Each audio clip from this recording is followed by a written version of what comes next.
Vous savez cuisiner. Vous savez jouer, mon ami Pierrot, au piano, au banjo et au pipeau. Usurper l'identité du professeur Rollin pour un cocktail mondain. Lécher votre coude avec la langue, enfin presque, et même rester 38 secondes sans respirer. Mais savez-vous faire des économies d'énergie? 0810 126 126, un seul numéro pour mieux vivre sa maison. Appelez votre conseiller EDF au prix d'un appel local pour bénéficier du conseil confort Vivrelec et faire des économies ou consulter edf.fr. Quand votre monde s'éclaire, EDF. 14h15, France Info Express. Serge Julie, le patron de Libération, estime que le retour de Julian Asgrena est de bon augure pour Florence Aubenas. La journaliste de Libération et Hussein Hanoun, son interprète, sont retenus depuis 2 mois aujourd'hui en Irak. Plusieurs rassemblements étaient prévus pour les soutenir à Montpellier ce matin et à Nîmes cet après-midi. Reportage dans un instant.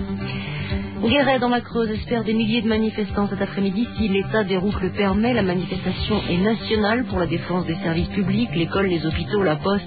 Le mouvement a été lancé au mois d'octobre dernier avec la démission en bloc et spectaculaire de 263 élus de la Creuse. Depuis, d'autres départements comme la Dordogne ou encore la Charente sont aussi montés au créneau. Plusieurs départements restent touchés ce matin par la vague de froid avec plus ou moins de difficultés de circulation dues aux chutes de neige ou encore à la formation de verglas. En Normandie, la circulation restait délicate sur l'A84 ainsi que sur les routes de l'Eure. Beaucoup de problèmes aussi en Rhône-Alpes, notamment sur l'A43. En revanche, en Haute-Vienne, les poids lourds sont à nouveau autorisés sur l'A20. Et puis à Lille, l'aéroport qui était paralysé ce matin, là le trafic doit reprendre progressivement en cours de journée.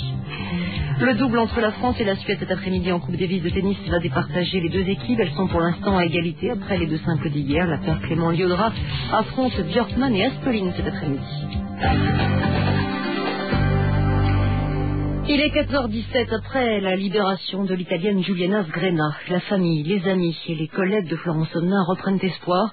Un sentiment partagé ce matin à Montpellier où se déroulait une nouvelle manifestation de soutien à la journaliste de Libération enlevée avec son guide le 5 janvier dernier à Bagdad. À Montpellier, Anne Chauvet.